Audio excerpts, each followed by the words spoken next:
Now, a while back, Mumbo Jumbo made a TARDIS. He says a working TARDIS.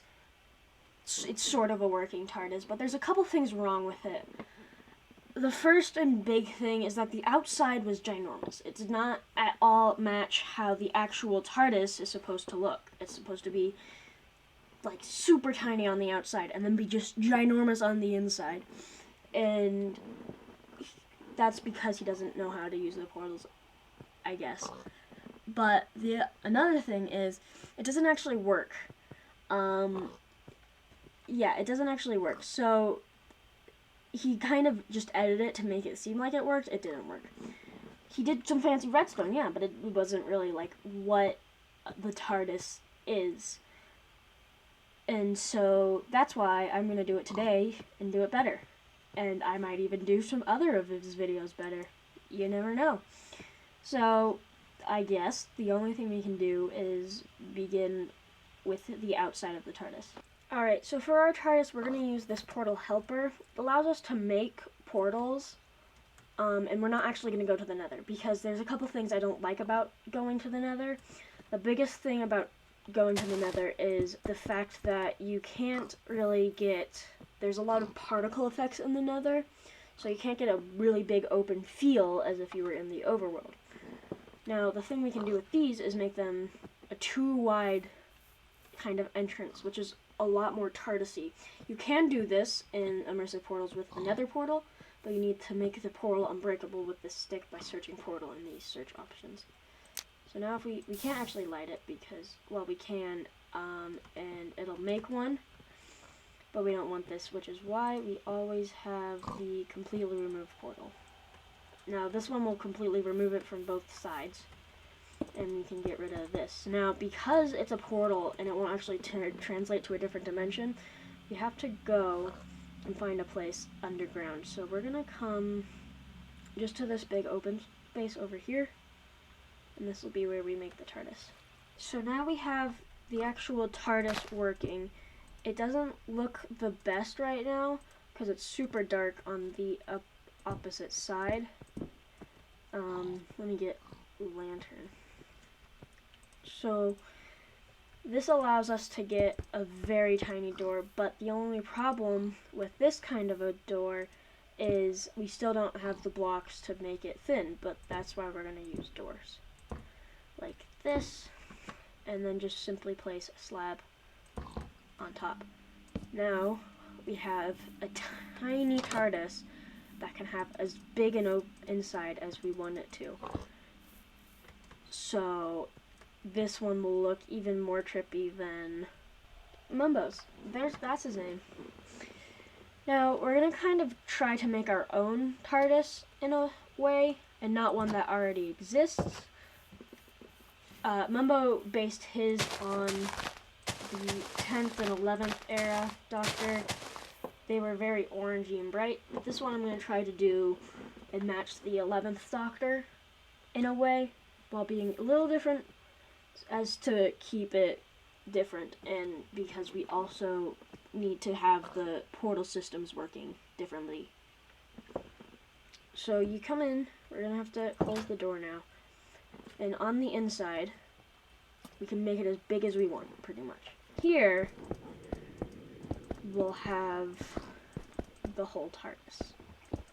So I'll go work on this. Alright, so we're back. It's been a long time. I kind of stopped working on it to do my other survival video. But inside here we have a fully finished TARDIS. It looks really good. I really like it. So we have down here, of course, to get to the engine, there's actual stuff in there, which I'll show you in a bit. I did base it a lot after the 12th. And something I did forget to do is to make the lights up there, like, spin. But I probably won't add that. I think it would be a lot of work that you wouldn't really be able to notice. Then up here, we have some candles, barrels for storing anything, bookshelves. It is based off of the 12th Doctor's. Some light sources in there. A lot of my tricky bits was actually trying to light it up. and figure that out. And we have this here, and if we close it is a little glitchy if you break that, but if you come over here, the way I changed from day to night is this little system here. Whenever you click it, it updates an observer, and that'll push the redstone down or pull it up. The one at the top makes it daytime. The one at the bottom makes it midnight. So if we come up here, flip that. Now it's inverted and it shows nighttime. And if we come out of the TARDIS, it's nighttime. And then if we make it a daytime daylight sensor, then it's day outside again. Now each of these has its own purpose, and I can show you how to use this one. The oak represents the overworld, blue represents the sea, the crimson is the nether, and then we have space for the black stone. So what we're going to do is we're going to close this, and we're going to kind of have to manually do this. So we come in here, place the redstone block there, cover this up, and we want to go back, then we simply flick it, but nothing will happen, because as in the show you have to pull the final lever. Once you do this, it'll activate, and the door will open, and you can come back into the overworld. Now I did complete the space one over here, but that one's a surprise.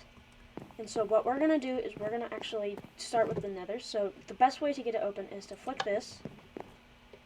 We'll place this over here. Flick that. And then do the lever. Time to go over some of the redstone. Also this pillar in the middle moves up and down, but I need to fix that. A lot of it is command blocks. What happens is each signal will send down to a command block, and then that command block sets a redstone block somewhere. Well, I see my problem for this one. It doesn't even have command in there. But this one needs to be redstone block. And this one needs to be redstone block.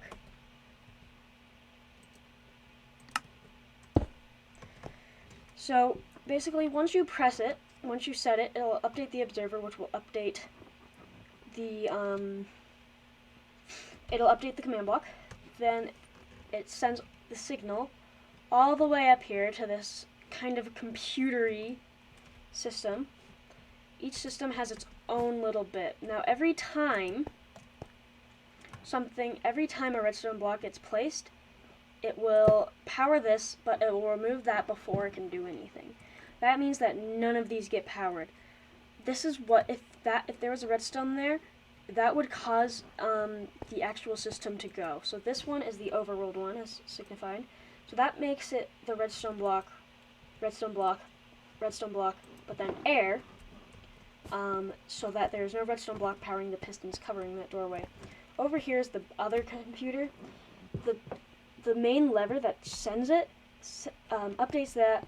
It'll go through here. This one adds the redstone wire that it's missing, completing the circuit, which will cause it to happen, and then it'll set the redstone block to air again so that it can be reset.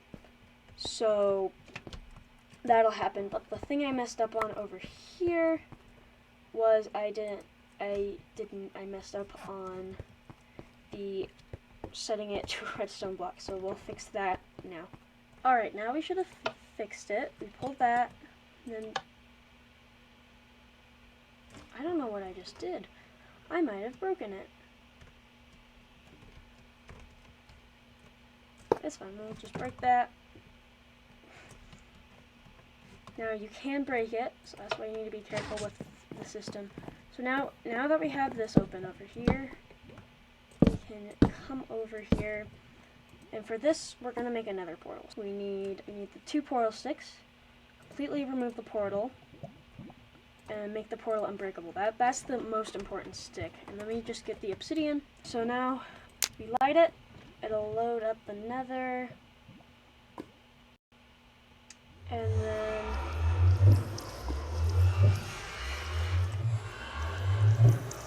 then it comes here. Now I did mess around with the nether portals a little bit, but for this one we just get rid of everything. We can get rid of all the debris. And then we do the important thing, which is make the portal unbreakable. Now when we break that, it still exists. We do that, and now we just add the TARDIS around it. And so there's our nether portal. And for the final one, we need to get the flint and steel, which will also give us the portal helper. We'll come over to this. Nope, that's not the right one. This one. Well, first we'll get the water one ready. This one, and then pull that. That works. That one works. And then we just hook up the portal helper to... So we do that. So we're here at the monument, but I found a shipwreck right in the middle of it. That's weird.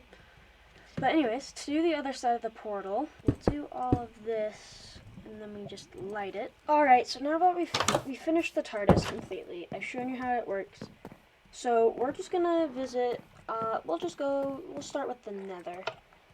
So we flick the lever, and now the nether door has opened.